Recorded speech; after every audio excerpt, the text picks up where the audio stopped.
പാലായിലെ CPM councillor Binu പുളിക്കക്കണ്ടത്തെ പാർട്ടിയിൽ നിന്ന് പുറത്താക്കി. ജോസ് കെ മാണിക്കെതിരെ പരസ്യ പ്രതികരണം നടത്തിയതിനാണ് നടപടി.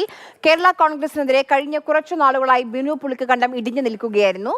ഷിനോജ് ജസ്റ്റി വിവരങ്ങളുമായി ചേരുന്നുണ്ട്. ഷിനോജ്, ഇന്ന് ഇപ്പോൾ ജോസ് കെ മാണി രാജ്യസഭയിലേക്ക് പോകുന്നത് ജനങ്ങൾ ഒരു മത്സരം നടന്നാൽ ജനങ്ങൾ തോൽപ്പിക്കുമെന്ന് ഉറപ്പുള്ളത് കൊണ്ട് ഒളിച്ചോടിയെന്ന ഒരു പ്രതികരണം വന്നിരുന്നു. അതിലാണോ ഇപ്പോൾ നടപടി?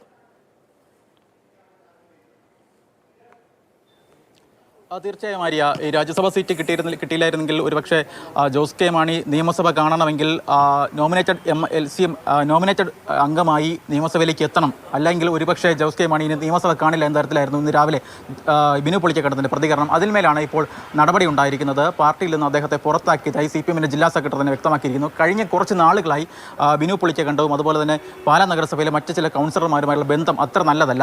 പ്രത്യേകിച്ച് കഴിഞ്ഞൊരു 1.5 വർഷക്കാലമായി അത്ര നല്ല ബന്ധത്തിലല്ല ഈ LDFിലെ കൗൺസിലർമാർക്കിടയിൽ തന്നെ. ഒരുപക്ഷെ പ്രതിപക്ഷ കൗൺസിലർമാരെക്കാളും അവിടുത്തെ ഭരണമുന്നണിയിലുള്ള LDF കൗൺസിലർമാർ ഏറ്റവും കൂടുതൽ ഭയപ്പെട്ടിരുന്നത് ബിനുവിൻ്റെ പല നീക്കങ്ങളുമായിരുന്നു. പ്രത്യേകിച്ച് ഈ പാലാ നഗരസഭയിൽ ചരിത്രത്തിലാദ്യമായി ഇവർ അധികാരം പിടിക്കുമ്പോൾ മേയർ സ്ഥാനത്തിന് ടേം ഉണ്ടായിരുന്നു.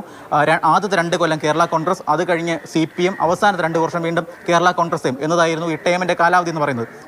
എന്നാൽ കേരള കോൺഗ്രസ് CPMൽ നിന്ന് ബിനു പുളിക്കക്കണ്ടം മേയറാകുന്നതിനെതിരെ കേരള കോൺഗ്രസ് അതിന് തടസ്സം നിന്നു. പ്രധാനമായും ജോസ് കെ മാണിയാണ് ഇതിന് എതിർ നിന്നത് എന്നതായിരുന്നു ബിനു പുളിക്കക്കണ്ടത്തിൻ്റെ ആരോപണം. അത്തരത്തിൽ ബിനു പുളിക്കക്കണ്ടം മേയറാകുന്നതിന് ജോസ് കെ മാണി എതിർ നിന്നു എന്നതാണ് പ്രധാനമായും ഉന്നയിക്കുന്നത്.